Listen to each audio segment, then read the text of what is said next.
sir, Bobby, and Pheriche, and every mountain medicine enthusiast for coming to this session. So I would like to begin my presentation, saving lives at the saddle of Everest, my experience at HRA post Pheriche. So I was the volunteer doctor for the fall 2024 season. So before I begin my experience, so why was mountains for me? So I would like to begin with that. So because I love mountainous terrain, I love hiking, who doesn't? But mountains give me a sense of purpose, and personally I feel a lot of satisfied, and mountains are challenging, and the challenge keeps me driving. And one major thing was I have a lot of subconscious influence on me regarding mountaineering. My uncle and my maternal uncle, they have both summited Everest, especially my maternal uncle was the chief leader of Everest height measuring expedition, and he had done the climbing twice, and so there was a lot of subconscious influence on me growing up, and it's a passion for me as well.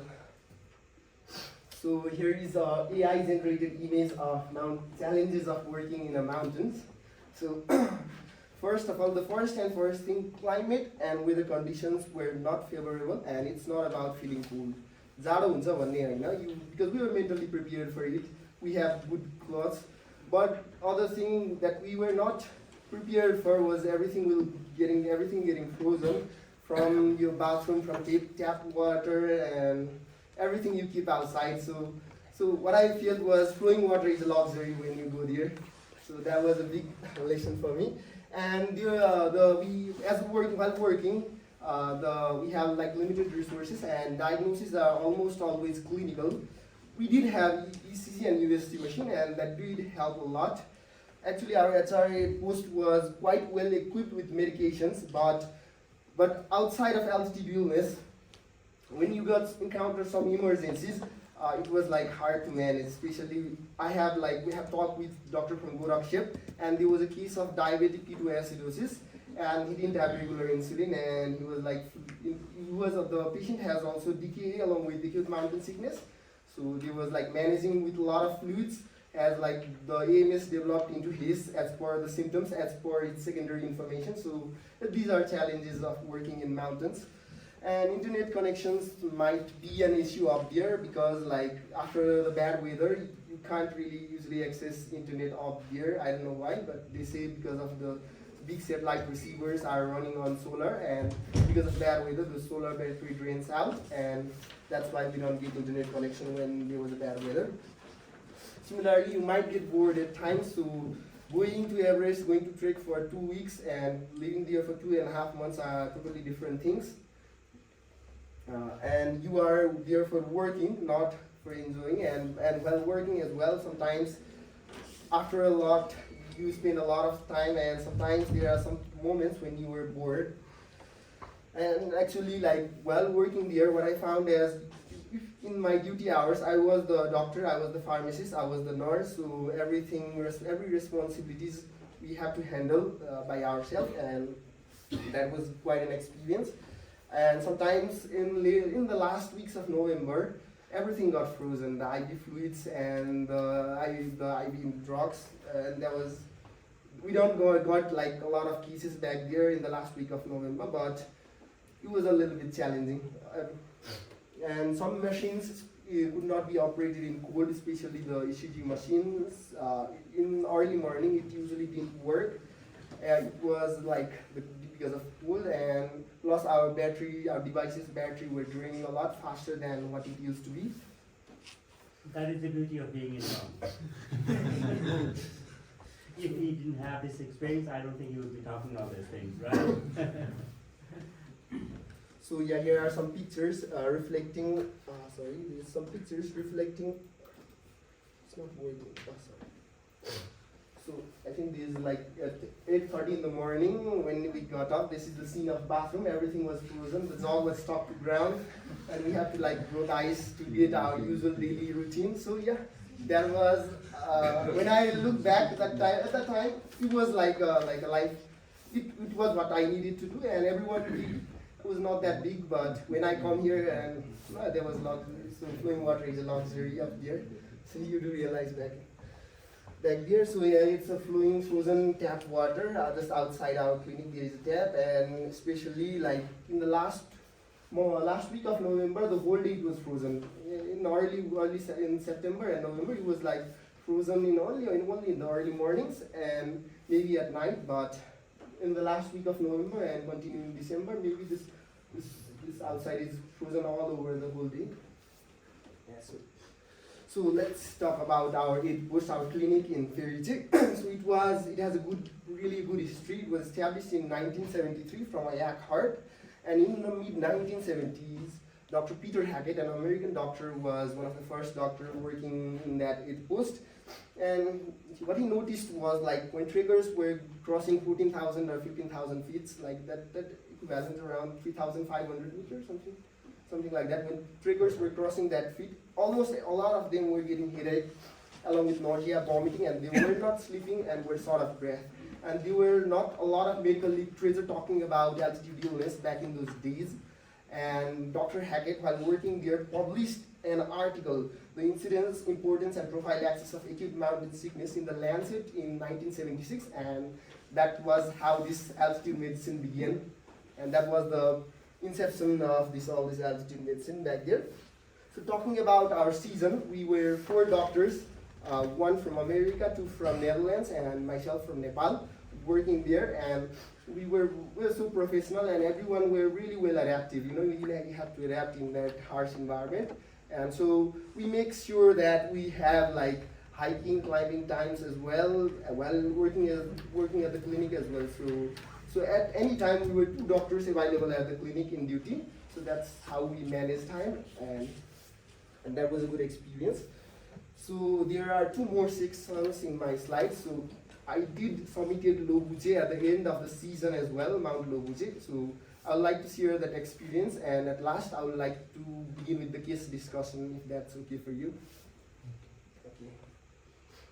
So I did have one mountaineering experience. I really wanted to do mountaineering as well. So I climbed Mount Lobuche East. So its location is near Everest Base Camp, and its height is 6,119 meters. And it is known for stunning panoramic view of the Everest region, and people climb it for the view, and as well as the acclimatization climb before climbing Mount Everest. So this is the mountain from the Lobuche side, and this is the side from which we would see from Pheriche. Actually, we will see only the peak one from the Pheriche, only the peak part, the 1/3 of the part from Pheriche, and this is the mountain. So let's begin. Like, what are the things that were needed for preparation? First and foremost was the mental preparation.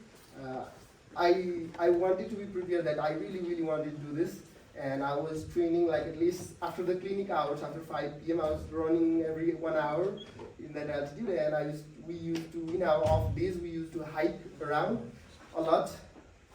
So I was always occupied with something, and if I was not occupied, I would just go out for a hike. And that was the training part, and the document part was we need a citizenship photo, insurance, and a permit from Nepal Mountaineering Association. And talking about the gears, we need some good climbing shoes. Especially good shoes they have a hard sole and they are not bendable. And we need crampons and zoomer, that's an ascending device. That means it will help us to ascend. So it can go up, but it will not come down. So that's how it helps during climbing. And similarly, we need a harness with a rope attached to it, some carabiners, a helmet to protect if there are some fall injuries, and cord polarized sunglasses, because the sun is harsh up there and snow reflects almost more than 90% of the light. So it's really difficult to open your eyes without sunglasses. And obviously warm clothes, warm jacket, windproof jacket, down pants, and this one called balaclava or ninja mask that covers your head, ear, and your mouth. And similarly, we did have two gloves, one inside a thin windproof glove and outside is a woolen gloves. and this one beanie would be good, and one woolen socks. Actually, I wore 2 layers of sock, one little thin and one woolen, just to make sure that I don't get a frostbite. And one of the good things to have are we have a small thermos flask, because while climbing, some of my peers and other climbers told that their bottle got frozen while they got up to the summit. So a good thermos flask would be icing on the cake, and a hot water bag to sleep in the sleeping bag while during the night, and some chemical warmers, like when you open them, they will warm itself when they come in contact with oxygen. Those were helpful as well. So here are some glimpses from the just near the summit. So it was like I had very limited pictures from the summit, because in difficult places we couldn't click pictures because we were using phone cameras and all. So I do have some pictures that I can show you. So this was just below the summit. This is the one flat part where we sat up, slept for a picture.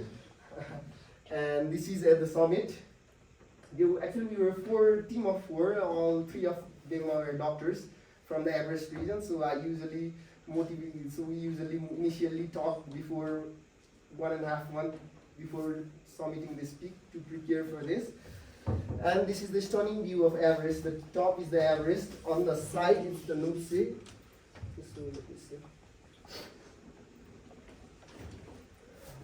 So this is the Nupse, and this is Everest.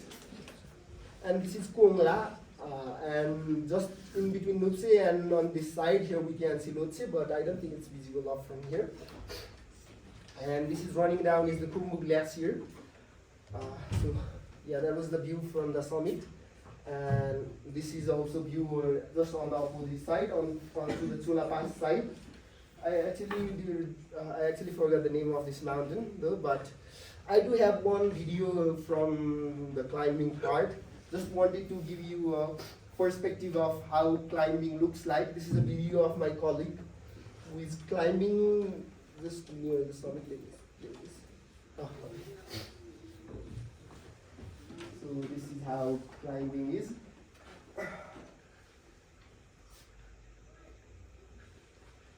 So some parts there the steep slopes though, and while getting up steep slopes was easier for us.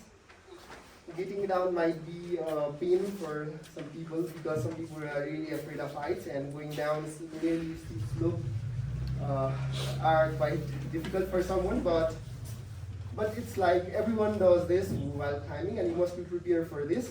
Because one of our team members who was a little bit afraid of heights, and while getting up was not a problem, because while getting down you see steep 90-degree down, and he was like walking too slowly. He was like behind 2 hours while getting down, because he was like a little bit afraid of heights. But I think a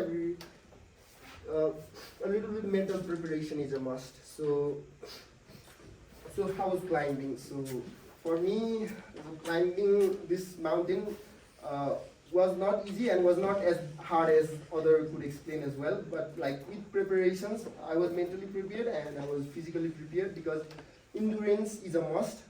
One of the tourists who climbed this took 17 hours, because she was like sitting every time when she climbed just like 2 or 3 minutes. And because that is explainable as well, because if you are not have good endurance, you will get you'll get tired a lot, because like climbing up there and climbing up here are totally different things. So good endurance is a must. And acclimatization is a must. We were there for 2 months, and so we were well acclimatized. And frostbite is quite common while climbing, especially during the night. Actually, we start climbing usually at 1 or 2 p.m. We started at 2 p.m. in the night, and around 3.5 to 4.5, there was some strong winds, and the temperature was around -20, and the temperature was not a big problem, but the wind makes you feel like it's -40. 2 a.m. in the night, 2 a.m. Sorry, so at around 3:30 to 4:30, the strong breezes makes you feel like it's -40. So I nearly had frostbite as well while changing the shoes. So what actually we do is we use the good hiking boots up to the crampon point, because we have to climb some rocks before putting on the crampons and the climbing shoes. So it was around 4 p.m. at the crampon point. I had to get my gloves and use only the thin layer of gloves to change the shoes and put on the crampons. And from that moment, my right hand was like paresthesia, numbness, and it was too cold. And for 2 hours, it was all too cold. And when I got off the gloves, when the sun rose, I think I nearly had a frostbite. It was all red. It was a first degree frostbite. जुत्तै change गरेको छ. Does everybody does Yeah, most of them does that because the climbing boots are heavy. अनि चिप्लो हुन्छ अनि specially रकहरु चिप्लो हुन्छ त्यो हिसाबले चाहिँ hiking boot with good grips are better than the climbing boots. So what altitude? I think it was around 5,400, 5,500 meters, something like that. So yeah, it seems like when you are there, 6,000 meters is not a big deal but it's a big deal when you climb that. Oh, I have done that, and it's a big deal. So and what I want to say is like being mentally prepared is the first preparation, because when you are like a little bit afraid and when you don't want to do it from the heart, it will be difficult while climbing. But if you really want to do that, I think it's possible for everyone with some level of physical fitness and some training. So you started at 2 a.m. So Yeah. when did you reach the summit and? 8. We reached the summit at 8. Stayed at the summit for 1.5 hours. At 8 a.m. 8 a.m. Yeah, morning in the morning. So in the morning 4 a.m. you changed your. Yeah. So actually up in the mountains, like 5 a.m. it's almost totally like the morning sun rose, and because of the reflection from the snow, it's much brighter when at 8 a.m. like you won't feel it's 8 a.m. like it's too bright up there. So this was my mountaineering experience, and let's talk about the cases we see up there at Pheriche. So talking about the case distribution, we see around more than 300 cases. Among them, altitude illness. Yes, we enter into different chapter, right? Yo, mountaineering, the climbing ko pani interesting कुरा आयो केही question होला नि Okay. है त्यो सबै फेरि केसतिर फेरि जाने हो कि Permit चाहिँ कति पर्यो है? Permit, I think it's around permit लिनलाई चाहिँ सस्तै छ. I think it depends upon season. हामीले लिएको autumn season मा 2-3,000 छ. है अर्को fall spring मा अलि महँगो हुन्छ 3,000. But the Nepali for Nepali, but the insurance नगरी permit पाइँदैन. Insurance usually cost around 20 to 25,000 rupees. So permit लिनलाई it's nearly around 25,000 rupees. Can it be applied online or you have to do it? हामीले त I think we did from some agent. I think yeah, it can be applied online. NMA को साइटमा Nepal mountaineering एसोसिएसनको साइटमा चाहिँ the application कसरी दिने सबै process छ. And I think we can apply online with our citizenship photo and their bank account voucherहरू दिएर apply गर्न मिल्छ होला. But we were up there and we did from some agent. So it was not a big, we didn't work on that. Hassle, not a hassle like जसले पनि लिन पाउँछ जसले पनि लिन पाउँछ. अन्धो मान्छेले पनि लिन पाउँछ Yeah, with the citizenship card and all. I think Turkey magin insurance say I think problem हुन सक्छ अन्य मान्छेको लागि. So it's not about सुजन भाइ मेडिकल चेकअपहरु केही नि हुँदैन अब यस्तो छ सर इन्सुरेन्समा चाहिँ अलिकति प्रब्लम हुन सक्छ कि उहाँहरुको एनएमए को रुल अनुसार चाहिँ के छ भन्दाखेरि सिटिजनशिप परमिट र त्यो बैंक भाउचर भयो भने उहाँहरुले जसलाई पनि दिन सक्नुहुन्छ. तर इन्सुरेन्समा चाहिँ आई थिंक प्रब्लम आउन सक्छ किनभने अन्य मान्छेलाई दिन जाँदा उहाँहरुलाई फाइनान्शियली अलिकति गाह्रो हुन सक्छ. उहाँहरुको टर्म्स एन्ड कन्डिसन डिफरेन्ट हुन सक्छ. And so I think they are safe. NMA चाहिँ आफू चाहिँ साइड लागेर इन्सुरेन्स कम्पनीलाई अलिकति अगाडि बढाएर चाहिँ त्यो अलि सेफ साइड खेलेको छ एनएमएले चाहिँ. त्यो हिसाबले चाहिँ अब ब्लाइन्ड मान्छेले एभरेस्ट नै सब्मिट गरेका रिपोर्ट्सहरु छन्. यो सर डिबेटेबल कुरा हो. You three were doctors, so who were the fourth guy? So he was a health assistant from a private clinic in Dingboche. Okay, so none of you were like professional climbers or trekkers? None of us were, but we did a lot of training. Two of us did a lot of training. Two did a little bit less. One was Gorakshepko Dai hunthyo, uta chai Gorakshepko doctor, and he was like doing this like climbing up Kalapatra every day, up and down after the clinic for 50 days.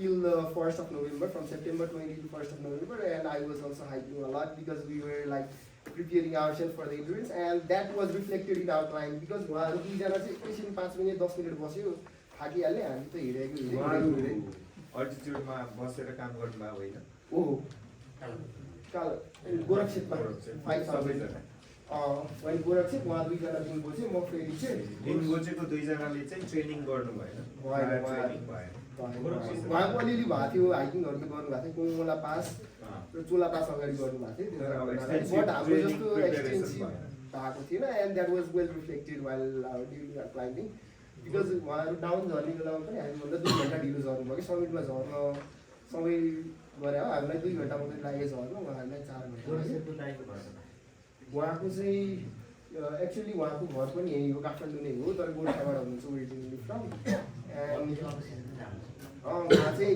Khumbu गाउँपालिकाको नै गाउँपालिकाकै नै उहाँको जो सरकारी लेभलबाटै गाउँपालिकाको हजुर अहिले गोरक्षेपमा पहिला private स्कुलमा थियो अनि अहिले चाहिँ फर द लास्ट 2 सिजन गाउँपालिकाले त्यो अलिक फेक रेस्क्यु बढ्यो भनेर चाहिँ सबै कुरा कन्ट्रोल गर्नलाई राम्रो इनिसिएटिभ चाहिँ लिएको छ तपाईहरु बिहान 2 बजे हिँड्नुभयो भन्नुभयो नि हैन बिहान हिँड्नु त्यस्तो के कारण हो या there is reason because ice melt भएपछि चिप्लो हुन्छ अनि स्टिप क्लाइम्बमा अलिक गाह्रो हुन्छ कि तिम्रो ग्रिप लिक्दैन क्र्याम्पल्सले अनि क्र्याम्पल्स लिकेको ग्रिप पनि तिम्रो त्यो पोर्सन अफ आइस नै पग्लेर छुट्टै पार्ट भएर हुन्छ के हुन्छ त्यो भएर अलिकति चाहिँ so it's always better to start at night and harsh sunlight पनि हुँदैन त्यो हिसाबले चाहिँ night climbing is much preferred and must followed अहिले हेडलाइट सबैको हेडलाइट हुन्छ होइन अलिक अर्को हेडलाइट हुन्छ अनि अब हामी जाने बेलामा त लगभग क्लाइम्बिङ बन्द नै भइसकेको थियो त्यो मान्छे खासै थिएन तर युजली सिजनमा चाहिँ क्लाइम्बरहरू टन्नै हुनुहुन्छ त्यो हिसाबले चाहिँ गाइड चाहिँ त्यही हाम्रो त्यही 3 बजेबाट मिलाएको गाइड चाहिँ उहाँले चाहिँ द्याट हाम्रोसँग गर्दा चाहिँ उहाँले चाहिँ 20 सेकेन्ड टाइम त्यही सिजनमा चल्नु भएको रहेछ लोबुचे चाहिँ उहाँ चाहिँ त्यो माथि नै हाई क्याम्पमै बस्ने गर्ने गाइड मस्ट हो गाइड मस्ट नै अब म त अब नेक्स्ट टाइम यही गऱ्यो भने त लग्दिनँ तर फर्स्ट टाइम गर्दा चाहिँ फर्स्ट टाइम हो अति अलिअलि कुनै ठाउँमा रुखहरू भाँचेको थियो अनि उहाँले गरेर Question thing, if you don't have a guide name mentioned in the process of getting permit, would you still get the permit or not? I think एउटा एक्सपिरियन्स चाहिँ चाहिन्छ होला I think we can get permit. Without Without experience, I as think far they as I don't know, allow. without guides and company's name, I don't think you can get individual like, oh yes, I want to go and climb Lobuche Peak, so can you give me permit? This is the foundation.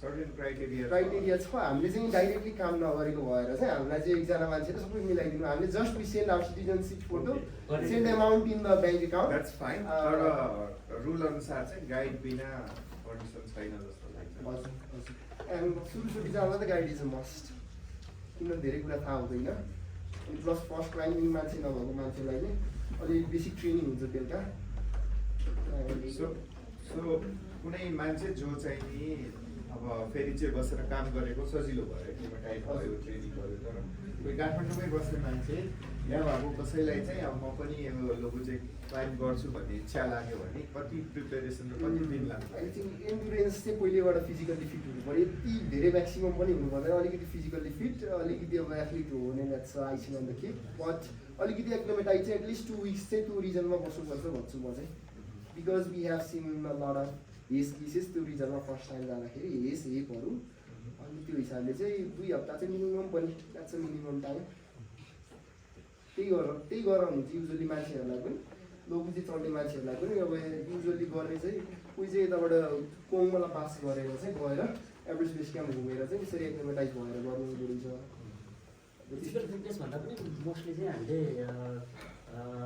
Acclimatise गर्न जानु पर्यो in the mountain, my experience, most common deaths are on those people who are overcounting it, right? Physical fitness, and I have been there, and second time I want to go there, but I don't need a guide or this and that kind of a situation. Physical fitness, protective factor, होइन भनेर altitude sickness. It's all about acclimatization, being mentally prepared, अरू physical preparedness पनि Acclimatization. Yeah, physical fitness means like you need to be acclimatized well. Acclimatized well, yes, sir, exactly. Physical fitness पनि Edison चाहिँ हो है। उहाँ पनि 2 महिना बस्नुभएको हो, हामी पनि 2 महिना सेम एल्टिट्युडमा बसेँ हो। हामी चाहिँ अलिक बढी ट्रेन भएर चाहिँ endurance also I would not say physical fitness, all of we're fit, so endurance चाहिँ म्याटर गर्छ जस्तो लाग्छ। यसमा चाहिँ कस्तो हुन्छ कि जस्ट नट टु मिसलिड है, living at Pheriche means you are acclimatized to Pheriche altitude 4,250 meters only. Living at Gorakh at 5,150 meters means you are acclimatized to that altitude. It doesn't mean that you are acclimatized to 6,000 meters, 6,100. Did you say that? 6,100. Yeah, 6,100. It doesn't mean that, right? So it doesn't matter how long I stay at Pheriche because I'm not a Sherpa, right? त्यो zip त change भएको छैन नि त मेरो, त्यसले गर्दाखेरि यसमा चाहिँ कस्तो हुन्छ भन्दा यो अल्टिट्युडमा living at that altitude means only you are acclimatized to that altitude. If you need to gain newer height, you need to acclimatize again. Even though you live, of course it's better, you know, shape and all these things, but do not count that's the only thing. So they already told acclimatization is a must है, त्यो छुट्टै चाहिँ जस्तोलाई focus गर्नलाई ए okay sure. Finally त्यो preparation पछि अनि त्यो hard पछि फाइनली त्यो टपमा पुगेर झन्डा निकाल्दाखेरि कस्तो फिल हुँदैछ? एक्चुअली म चाहिँ अलि फोटोजेनिक त्यस्तो खासै इन्ट्रेस्ट थिएन मलाई चाहिँ गर्न थियो। अब वान of the guy in the corner he was so photogenic है, उसले चाहिँ झन्डा सन्डा सब प्याक गरेर लाथ्यो। I didn't know we have a flag until we open the flag, so it was good feeling. Submit गर्दाखेरि नै एकदम गरियो है भन्ने चाहिँ ल एउटा एचिभमेन्ट चाहिँ भयो, आएको चाहिँ सार्थक भयो। यहाँ आएर काम पनि गरियो, आफ्नो एउटा प्यासन पनि थियो, गऱ्यो भन्ने चाहिँ भयो।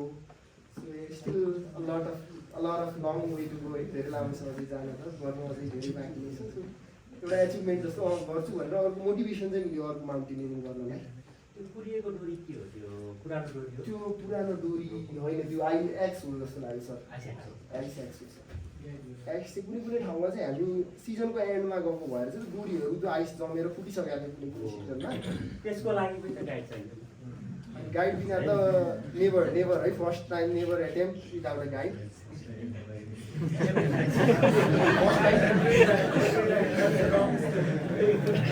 फर्स्ट टाइम होइन। It's not easy to be a guide, right? They have very extensive trainings. They know which rope is good, which what millimeter or thickness rope you need. That so many things. उहाँको त पुरै एक्लिमेटाइजेसन कस्तो थियो भन्दाखेरि एल्टिट्युडमा मात्रै होइन, कोल्डमा पनि एक्लिमेटाइजेसन थियो। जुत्ता चेन्ज गर्दा हात चिसो भएर झम्म भइसक्यो, उहाँको हात तातो छ without gloves.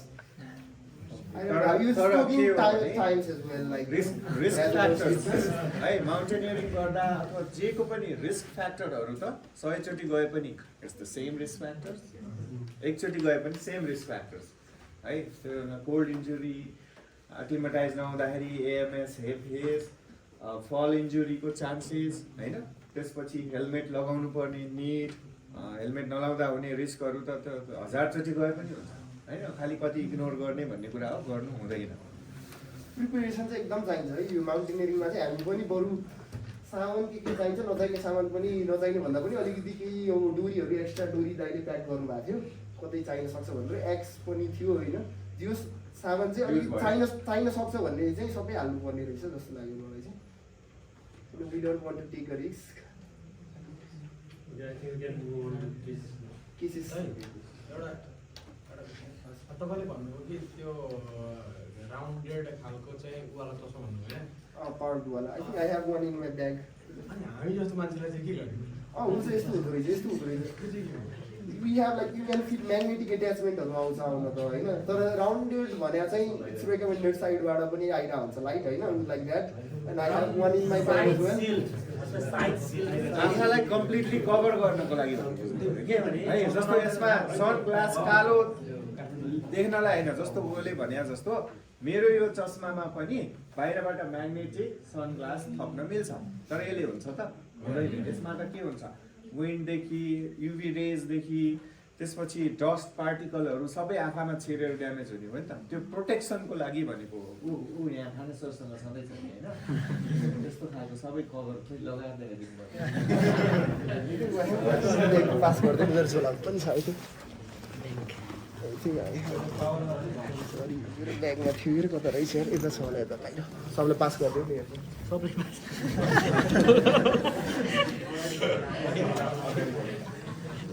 So if that's okay, I think we will have some more time outside of this session as well. So I would like to do this as well. So yeah.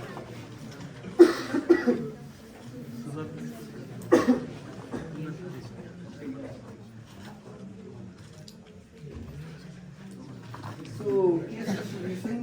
So most of the cases, as expected, we saw were altitude illness, mostly HAPE as well, more than EMS and HACE. It's like the ratio of HAPE and HAPE is to HACE was 2:1. I don't know why, but because I think people were being aware, taking Diamox. I think that have helped in HACE, but the we see a lot of HAPE cases out there than HACE. And similarly, followed by altitude illness, the respiratory infection cases, pulmonological cases were the second, and ENT cases with acute rhinitis and like nasal congestion and with sinusitis were common, and especially one common was acute gastroenteritis, because in their cold place, hand hygiene, people usually don't maintain hand hygiene, and that's why we might have seen a lot of acute gastroenteritis cases as well. And these are the distributions of the cases. So pulmonology, that's HAPE, right? No. Altitude illness मा चाहिँ AMS, HACE, HAPE and high altitude headache चारवटा कुरा चाहिँ हामी altitude illness मा group गरेछौँ. And pulmonology मा चाहिँ it's like pneumonia and upper respiratory tract infection. And then second one, psychiatry. Psychiatry, it was like one woman with anxiety attack, acute anxiety attack. This is only one case. Foreigner. We are not sure, but I think it's quite, because like her saturation was 94, she was hyperventilating and chest was clear, no abdominal pain, nothing, but she was like, I think I have something stuck in my throat, and it was like so vague complaints. It's interesting because we see that quite a lot in Manang region, especially young trackers. We never diagnose it as a psychiatric problem. We always say that it's hyperventilation, and we ask them to have a paper breathe, and then it gets better. Is that something similar I like think that? or- that was like, it was, I don't know, she has some psychiatric history as well, like she was taking anxiety medication back in the home, and that's why we were a little bit more sure, That makes sense, but a little bit more sure. young trackers do have a lot of this hyperventilation problem, especially when they're in a room or something. You know, sometimes they smoke these things as well, and they come up with I can't breathe. But you check your saturation, it's 100. So 4,250 meters, you never get 100 saturation, right? So we always say that it's a hyperventilation. All right, please. Where did you do these move-offs? Kumbukov चाहिँ हामीले चाहिँ pulmonology, yeah, sure. Actually, one of our doctors, American doctors, she was like hiking a lot before in the initially, and she did have Kumbukov, and it was really hard to treat Kumbukov. She tried some steroids. Okay, so let's begin with our cases. And gynecology. For gynecology, there was a case of someone with heavy menstrual bleed. I think one case. I didn't see that. There was a female doctor. Is it on local person? Or? Local people. The total number of patients, I think it's around 305, something like that. I think there's some ridiculous. it's better if you had put the total number of cases, not only percentage.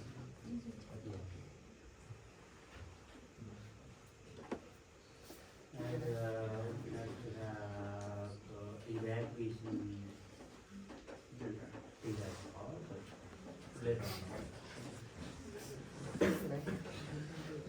Yeah, okay, there was a 40 years male, Nepali guy, presented to our clinic with cough for 4 days, shortness of breath for 2 days, and fever for 1 day. So the Nepali guide is Nepali person or a guide, professional guide? Professional guide. This is Nepali, he's a Nepali. So he initially had a dry cough, he's got productive over the last 3 days, Initially, he was hiking well, but it was difficult to keep up with the groups in slow Buche, and he was having shortness of breath associated with vigorous respiratory effort.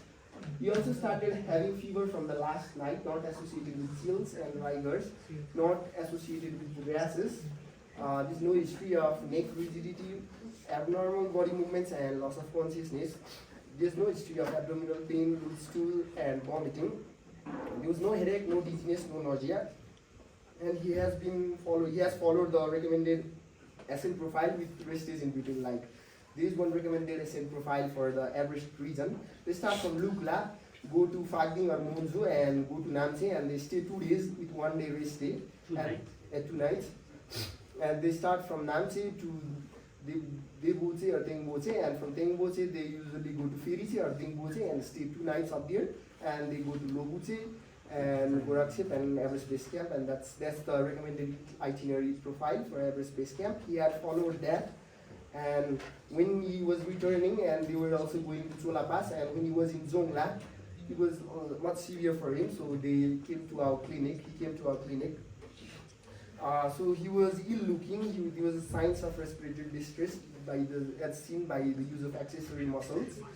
And heart rate was 130 beats per minute regular. Saturation was 53% in room air, and respiratory rate was 36 breaths per minute. And he was febrile with 100.5 degree Fahrenheit, and blood pressure was 136 by 90 millimeters of mercury. And there was no cyanosis, no edema, no pallor, no icterus, no lymphadenopathy, and no signs of dehydration. On systemic examination, there was vesicular breathing sound almost all over the region, except the infrascapular region where we heard bronchial breath sound, and there was generalized crackles all over the chest areas in bilateral long fields. Cardiovascular system, first, second heart sound were heard, no murmur. And on abdominal examination, bowel was soft, non-tender, non-distended, and normal bowel sounds were heard. And with these clinical findings, so what would be the diagnosis, guys, with these findings? Okay, anything else you would like to add? Okay, so we made a diagnosis of high altitude pulmonary edema with a secondary pneumonia. So the treatment as usual was oxygen supplementation. Why secondary? So he was actually in HAPE. We usually see crackles, and it was like the bronchial breath sound were localized in the right side of infrascapular region. Right lower lobe, infrascapular region. But generalized crackles. Was there bronchial breath sound? Bronchial breath sound. Yeah, right. Usually in cases with HAPE, we heard generalized crackles, and especially in the history, he was initially cough and shortness of breath. Fever arises a little bit later. Fever was just from the last night, so history was more kind of suggestive of dragging us towards secondary pneumonia. Okay, that's possible. तर HAPE-मा पनि low grade fever हुन सक्छ. Elevated fever. Right? Yeah, sir. 100.5 is not much.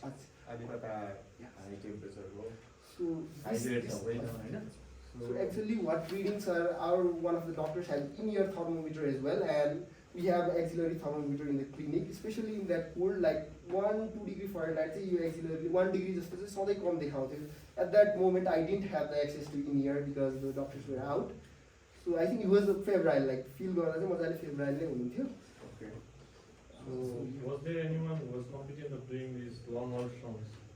yeah, I think we did do some initially. So did you Your case मा? do ultrasound in this long ultrasound in this case? सो यस्तो थियो sir, सुरुमा चाहिँ हामीले चाहिँ अलिअलि गऱ्यो competed, but sensitivity चाहिँ कोहीमा आउने, कोही चाहिँ अलि राम्रै हेप्सियोर जस्तो भएकोमा पनि सेन्सिटिभिटी नआउने नै जस्तो भयो अल्ट्रासाउन्डले. अनि अल्ट्रासाउन्ड चाहिँ कन्फर्मेटरी मात्रै भयो कि हाम्रो डायग्नोसिसको एड गर्ने भन्दा पनि clinically first we make the diagnosis, and just to confirm we use the ultrasound. So you didn't do ultrasound on this case? I think ultrasound चाहिँ हामीले findings चाहिँ लेख्थेन because but I don't think there X-ray योपालि चाहिँ चल्दैन. X-ray we try to contact the X-ray team, and we never used the X-ray machine once because we tried a lot to operate the X-ray machine, and this time we were not lucky enough to use the X-ray because we really wanted to use the X-ray in some cases.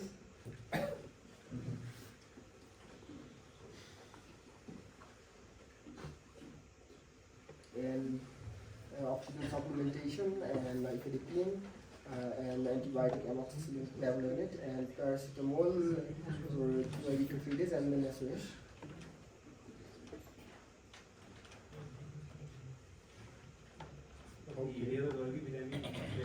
यस्तो भयो उहाँ चाहिँ fight कम्पनीले गरिदिन्न भनेर चाहिँ भोलिपल्ट चाहिँ आफै निस्किन सक्छु भन्नुभएको थियो, हामीले जान दिएनौँ, तर पछि चाहिँ कम्पनीले बुक गरेर हेली आई थिङ्क जन हेली ब्याक टु बुकला। सो फलोअपमा चाहिँ हामीलाई कन्ट्याक्ट नै गर्नु भएन उहाँले। Use obviously better next day. Oxygen without saturation चाहिँ 76, 77 विदाउट अक्सिजन सप्लिमेन्टेसन चाहिँ मेन्टेन गर्नु। Without oxygen, 76, 77. Oxygen that we usually maintain 93, 94 on oxygen saturation as a treatment. At that condition, sometimes my experience, you could have the patient to have a walk around and how much desaturation. If it was pneumonia, I don't think it was that, but you know, HAPE, usually they do desaturate quite a lot, so that's the, you know, kind of a good way to do. Yeah, that's a good point. Yeah, we actually did in some patients. Some patients come to our clinic with oxygen and measuring saturation probe. I mean, it's a false reading. We usually don't get like accurate saturation. So what we usually do, as Sir said, we usually put off the oxygen and make the patient walk for 10 minutes outside and come to the clinic and measure the saturation. So there was no any provision of sending oxygen this time, or the patient party were not willing to take oxygen? Oxygen you pali. So हामीले HRA को चाहिँ हामीले पठाएन. We have oxygen cylinder. Helipad सम्म चाहिँ हामीले we put the patient on oxygen. And helicopter मा चाहिँ this time as well they didn't have oxygen as well. This was a big complaint to helicopter because rescue मा आएको flight मा they never had oxygen. So that was the case. But usually patient get better when they get to Nukla. Usually it's about 5 minutes walk, 8 minutes flight. So because of the quick descent and we don't have enough cylinders to send each with each and every case. Because as far as I remember, I worked there around 3 years back. At that time, we had oxygen sent to the patients and descending down. I don't know, maybe it was the oxygen of the company itself. I don't know. I don't know whether it was ours or it was company. हामीले चाहिँ हजुरले भने जस्तै हेलिप्याडसम्म चाहिँ it's our responsibility to make the patient to put on oxygen and maintain the saturation.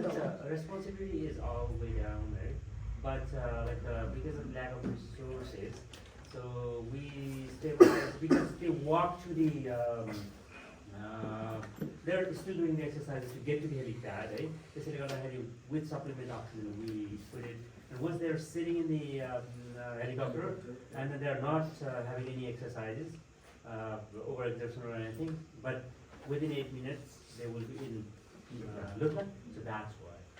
It's not possible for each and every case. Severely, sir, more than that. We do otherwise.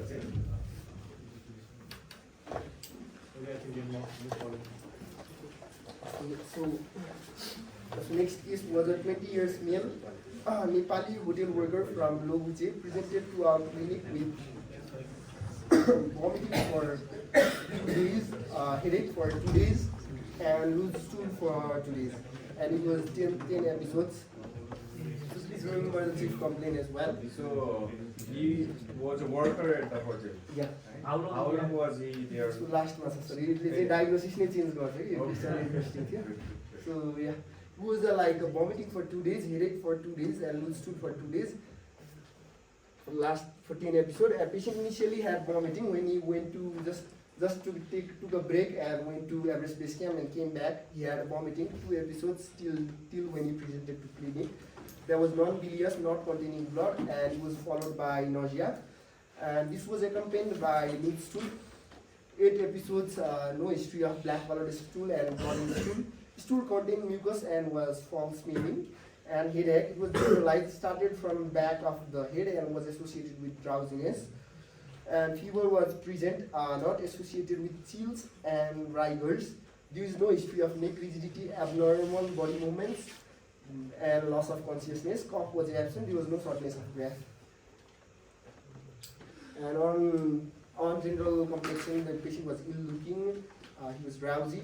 Heart rate was 108 beats per minute. Saturation was 84% in room air. Respiratory rate was 20 breaths per minute. Temperature was 38.5 degrees centigrade. And blood, 38.5. BP was 100 by 64 millimeters of mercury, 64 millimeters of mercury.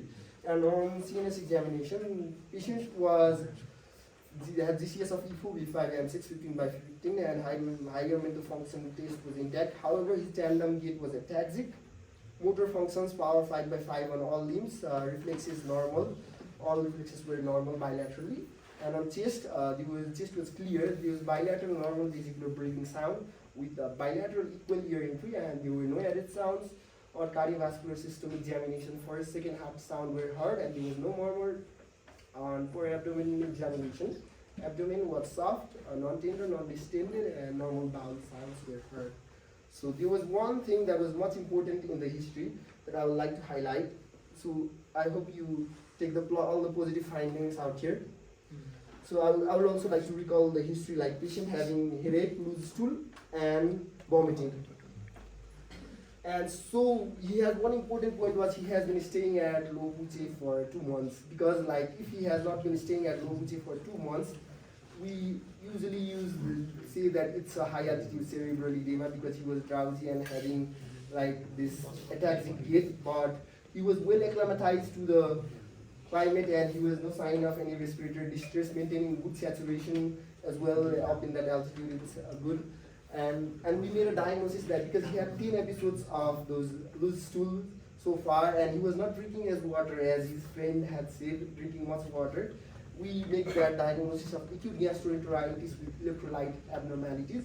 So we didn't have any lab test to verify it, but we thought we have a discussion for our first doctor and concluded that it's the hyponatremia making the patient drowsy, and sometimes in some cases we review some literature and they do have some tandem gait was ataxic gait in some hyponatremic patient, and that's how we made this diagnosis.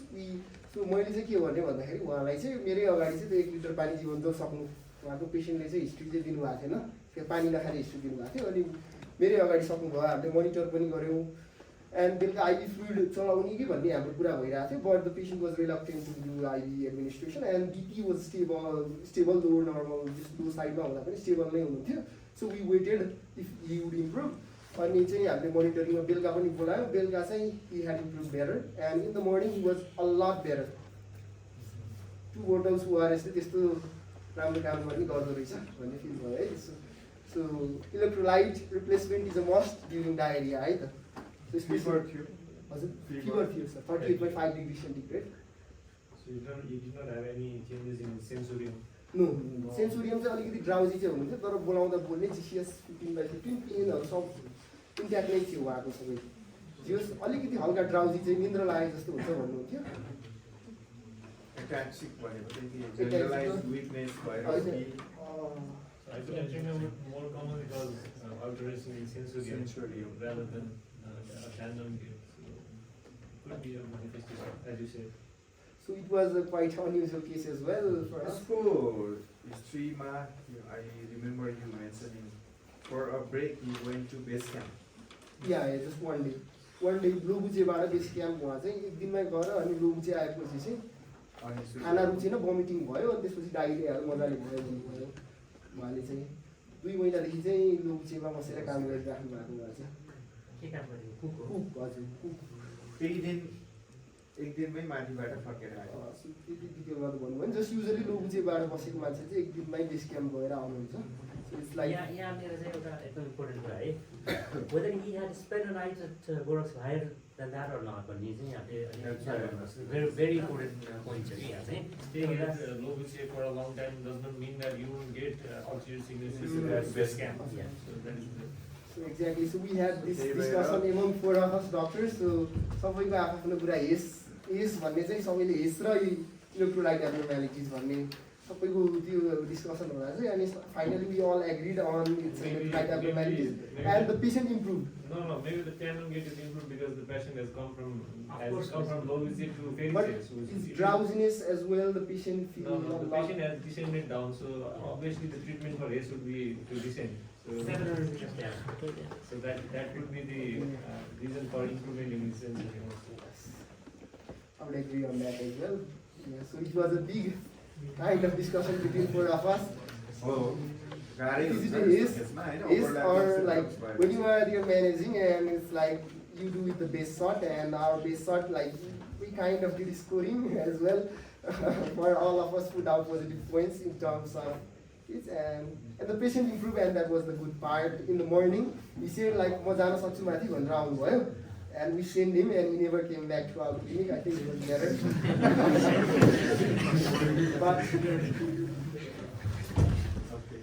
But he did improve and I think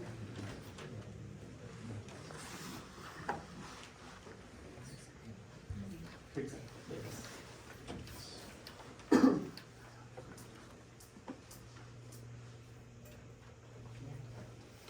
so one of the case is a 30 years female from UK presented to our clinic with headache for 4 days, cough for 4 days, and shortness of breath for 1 day, and vomiting for Shortness 1 of breath at rest. Yeah, at rest. Yeah, at rest. Yes, sir. At rest. I will like elaborate. That's more in the elaboration of complaint. So, okay, I will talk about that. Shortness of breath at rest at 1 day and vomiting for 1 day. So she had all symptoms. I would like to recap it. Headache, cough, shortness of breath, vomiting. So patient initially had headache, which was mild, that was associated with nausea, dizziness, and fatigue. However, she continued her ascent. She took ibuprofen, which slightly relieved her headache. However, over the days, headache was increasing in intensity, and since last 1 day, it was intense, generalized, and associated with vomiting, 2 episodes, non-bilious and without blood. She also had cough, which was initially dry, which got productive over the last 2 days. She complained of getting short of breath while ascending from low Buche to Gorakshep and difficulty keeping up with the group. The shortness of breath got worse and she was short of breath even at rest since last 1 day. So it was like shortness of breath on exertion at 1 day earlier, it's for 2 days, but at rest it was for 1 day since last 1 day. On examination, she was ill looking, drowsy, and heart rate was 111 beats per minute, regular. Saturation was 70% in room air. Respiratory, she was tachypneic with 32 breaths per minute. And temperature was 37 degrees centigrade. And the blood pressure was 128 by 82 millimeters of mercury. There was no palarythurus, and especially there was no cyanosis. And on CNS examination, patient was drowsy. However, the GCS score was 15 by 15, equal with 5 and 6. Our higher mental functions were intact. She was slow responding, but it was intact. Tandem gait, she had a taxi gait. On chest, there was bilateral equal entry, but crepitation were hard over bilateral mammary, inframammary, intra-axillary, and intrascapular regions. Cardiovascular system was intact, and per abdomen examination, this abdomen was soft, non-tender, and bowel sounds were present. So with this, we made a provisional diagnosis of high altitude cerebral edema with HAPE. So concurrent case of HACE and HAPE. So what we usually did was in HACE cases, there are many cases as we provided the patient the options. In HAPE cases, in mild to moderate HAPE cases, we provided the patient with options like if they can put oxygen up here and if they can improve, they can go by themselves. But with HACE patient, we strongly recommended like they get down immediately. Daily evac. So these are the medications started on her. Immediate evacuation भयो उहाँको त 2 घण्टामा आयो weather बिग्रिरहेको थियो त्यही पनि आयो त्यो पहिला हेलिकप्टर आएको थियो एन्ड त्यो दिनमा चाहिँ अर्को इम्पोर्टेन्ट भने पोर्टर पनि हजुरसँग कन्ट्याक्ट भइरहेको थियो एकजना पोर्टर चाहिँ बिचरा अलपत्र गर्नुभएको थियो हेलिकप्टरमा हालेर पोर्टरलाई पनि तल झार्न सफल भयो हामी त्यो दिन चाहिँ अनि 2 घण्टामा रेस्पोन्स के थियो त विच एक्सपिरियन्स सो या sir dexamethasone is a wonder drug out से सर है मैले चाहिँ 1 पेसेन्ट यहाँ चाहिँ प्रेजेन्ट गरेको छैन 1 पेसेन्ट चाहिँ अलिकति ड्राउजी मैले हिस्ट्री एक्जामिनेसन गर्दा गर्दै दुईचोटि बाथरुम गएर भमिट गर्नु भएको थियो त्यति अलिकति जियोस अनि उहाँले चाहिँ इमिडिएटली अक्सिजनमा राखेर एटिएमजी डेस्क आइएम दिएपछि चाहिँ 2.5 आवर्समा चाहिँ उहाँ she can walk to the bathroom and come back like हुन्छ नि पहिला जस्तो ड्राउजी नहुने त्यस्तो इम्प्रुभमेन्ट चाहिँ अलिकति म्याजिकल नै थियो ड्रग एक्जामिनेसनको इफेक्ट चाहिँ स्पेसल्ली आइएम सो एक्चुली हामीले चाहिँ कोही कोही पेसेन्टहरूलाई चाहिँ ओरलको पनि अप्सन दिन्थ्यौँ किनभने some people are not injectables not reluctant to IM administration, but only severe case छ भने चाहिँ हामीले चाहिँ we must भनेर नै IM दिन्थ्यौँ त्यो हिसाबले चाहिँ अलि राम्रै इफेक्ट आउँदो रहेछ IM चाहिँ अलिकति चाँडो हुन्छ रहेछ ओरल भन्दा चाहिँ एक्सन चाहिँ टाइम अफ एक्सन चाहिँ ड्युरेसन चाहिँ कति कति रहेछ कति टाइमसम्म चलाउनु पर्ने रहेछ drugs so it's like symptoms better नभइन्जेलसम्म भन्छ त्यस्तो 80 डेज भनेर फिक्स छैन होइन सिम्टम अब त्यो ट्यान्डम गेटहरू इम्प्रुभ हुन त अलिक टाइम लाग्छ इट टेक्स विक्स बट अलिकति ड्राउजी फिलिङ अनि भमिटिङहरू इम्प्रुभ भइरहेछ भने आई थिङ्क वी क्यान स्टप सेचुरेसनहरू अलिकति बढ्यो होइन तल डिसेन्ट भइसक्यो भने चाहिँ वी क्यान स्टप एक्जामिनेसन हामी चाहिँ तल हिँडी इभ्याक नभइन्जेलसम्म चाहिँ चलाइरहेको थियौँ अनि हामी युजली अनि चाहिँ एक दिनसम्म चाहिँ कन्टिन्यू गर्नु भन्थ्यो हामी चाहिँ next Just to clarify, this examination is not the treatment for this, it is just for buying time. Buying time, So, ultimate treatment would be to evacuate the patient down. Evacuate भएपछि चलाइरहनु पर्दैन unless अब massive फिलिङमा भन्ने कुरा चाहिँ त्यही हो त्यहाँ चाहिँ हामीले हेपको लागि चाहिँ यो निफेडिपिन मात्रै चलाउँछौँ कि कतै कतै स्टडीमा चाहिँ डेक्सा पनि चलाउनु भन्ने ओके डेक्साको चाहिँ खासै त्यस्तो एफिकेसी छैन बट निफेडिपिन पनि हामीसँग अलिकति त्यहाँसम्म राम्रो डिस्कसन भएको थियो मैले एउटा mild to moderate mild case of HAPE थियो बेजल क्र्याकल्स अनि लगभग 74-76 सेचुरेसन भएको उहाँलाई चाहिँ निफेडिपिन चलाउँदा चाहिँ कतिखेर बसिन्छ म बन्द गरेर हिँड्नु पर्ने अब कोर्डिनेट गरौँ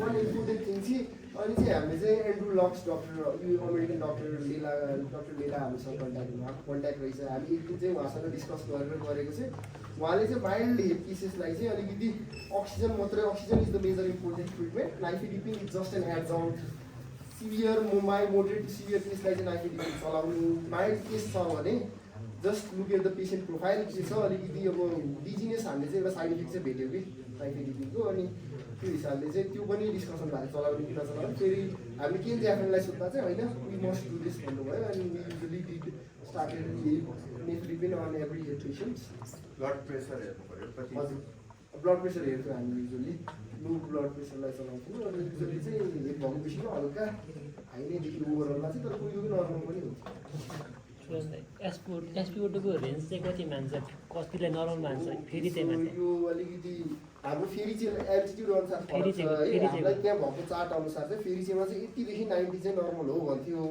है त्यो एउटा चार्ट हाम्रो लेक्चरको चार्टमा सो इट डिपेन्ड्स अब अल्टिट्युड जाँदै गर्दा चाहिँ मैले फेरिचेको मात्रै अब यस्तो हुन्छ कि unless saturation we never rely on saturation is never diagnostic tool कुनै क्राइटेरियामा पनि छैन saturation is just an adjunct tool to measure the severity कि अब हेप आइरहेछ तिमीले डायग्नोसिस त इट्स नेभर हेपको डायग्नोस्टिक क्राइटेरियामा पनि सेचुरेसन कहिले पनि मेन्सन गराएको छैन it's just adjunct tool to know the severity कि कतिको सिभियर रहेछ त patient is improving or not monitoring गर्न र सिभियरिटी एसेस गर्न मात्रै सेचुरेसन युज गरिन्छ and especially well calibrated altitude calibrated saturation pulse oximeter हुनुपर्छ यहाँको नर्मल अक्सिमिटर चाहिँ युज नगर्ने भन्छ सो सेचुरेसन चाहिँ नर्मल मान्छेहरू मेरो सेचुरेसन चेक गरिदिनु न भन्थे so there is no unless you are having any symptoms त्यसले कलिकता कहिलेकाहीँ गाइड गर्छ तर धेरै जसो टाइम मिसगाइड गर्छ कि त्यहाँ चिसो हुन्छ त्यो क्वालिटी राम्रो हुन्न क्यालिब्रेसन हुँदैन त्यही भएर क्लिनिकली नै हेर्नु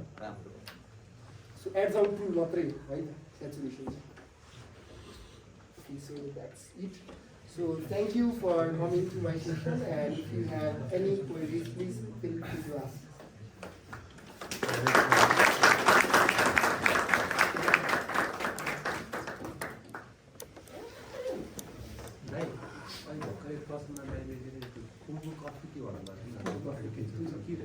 सो यसको चाहिँ इटियोलोजी अझै मेडिकल लिटरेचरमा त आएको छैन बट ड्राई इयर त्यहाँको चिसो हावाले गर्दा चाहिँ एकदम मान्छेलाई कन्टिन्युस ड्राई कफ लाग्नु लागि गर्छ and it's really hard to treat with normal cough syrup continuing dextromethorphan won't work out there And people अहिले चाहिँ एकजना डक्टरले चाहिँ उहाँले चाहिँ स्टेरोइडको ट्रायल गर्दै हुनुहुँदो रहेछ, लो डोज स्टेरोइड चाहिँ प्रेडिसनल फर 5 days less than 1 week।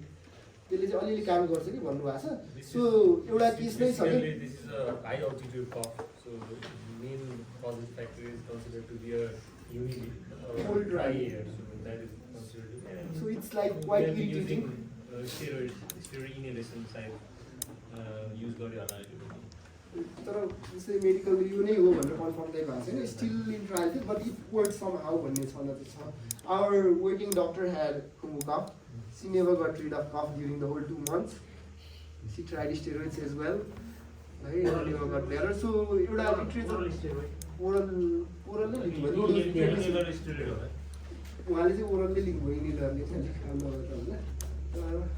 It's still debatable, the talk is going on, and it's a little irritating, especially in climbing season. There is one reported case of fracture of rib due to cough. So त्यति strong bout of cough. क्लाइम्बर्सहरूमा कहिलेकाहीँ headline fracture पनि देखिन्छ। फेरि यो high अल्टिच्युडले हुँदा कुरा भयो है त। फेरि अनि खुम्बु रिजनमा बढी डेभल भएर खुम्बु कफ भनेर एउटा terminology establish not symptom of heart sickness है, तर हाई अल्टिट्युड हार्स इन्भाइरोमेन्टले हुने भए हुनाले मल्टिफ्याक्टोरियल एक्ज्याक्टली प्रुभन छैन, मान्छेहरूले स्टडी गरिराखेको छ। स्टेरोइड इनहेलरहरूको ट्रायलहरू फाटाफुट्टा भएको छ, तर एक्ज्याक्ट रेमेडी केही छैन है। अनि यो खुम्बुमा मात्र हुने होइन कि अन्त गए पनि हुन्छ नि खुम्बु कफ, अन्त फेरि डोल्पा जाँदा नहुने भन्ने हुन्छ। अरू केही प्रश्न? यो ट्रिगरहरूमा के सेचुरेसन चाहिँ कम लेस देन अराउन्ड 80 to 90%, तर सिम्टम चाहिँ केही भएन भने चाहिँ ट्रिट गर्ने कि नगर्ने? Symptom raw clinical examination must be your guiding tool.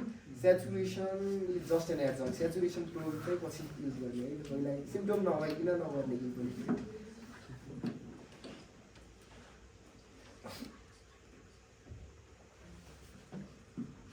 I think it was a very nice. Yeah, it was one of my life-changing experience for me, and it was a good experience, and I did what I wanted to do, and I love doing what I wanted to do. And all of my teammates were really adaptable. We did have a good time, and I was almost never bored, because when I get bored, I just go out for a hike. And so त्यति चाहिँ हुनुपर्ने रहेछ। माथि चाहिँ अलिकति bore भइसकेपछि चाहिँ अलिकति हिँडडुल गर्ने मान्छे, अलिकति अल्टिट्युडमा रमाउने मान्छेलाई I think it's a good experience, great experience. A little bit challenging was financially, because you are volunteering in the most expensive region of Nepal. So that might be a concern, but sometimes you need to sacrifice one or other things.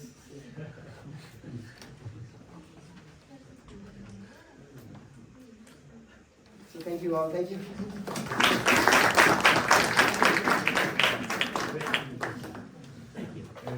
Good job. Right? Congratulations. And thank you for volunteering for the whole season. अनि सधैँ यहाँ presentation त case presentation र फेरिचे experience हुन्थ्यो। उहाँले चाहिँ अब त्यो climbing गरेको पनि एक्सपिरियन्स थप्नुभयो होइन, विच इज गुड। कङ्ग्रेचुलेसन्स। अनि यदि एभरेस्ट नै क्लाइम्ब गर्ने इच्छा छ भने पनि अल द बेस्ट। अब 2 किलोमिटर मात्र माथि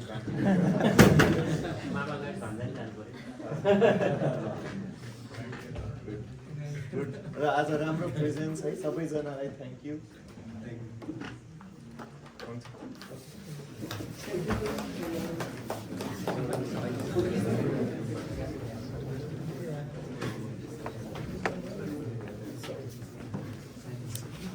Thank you, Dr. Sujan Timilsina, for your wonderful report and the experience you have at the Mount Pheriche and the Pheriche posting. It was an inspiring journey that you took, and how you led the medical journey with the adventure.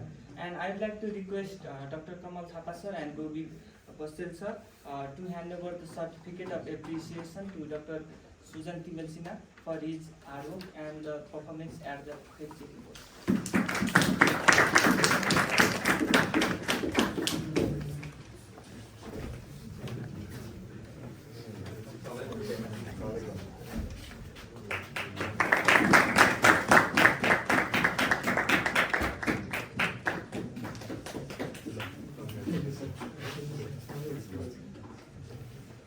Thank you सबैजनालाई।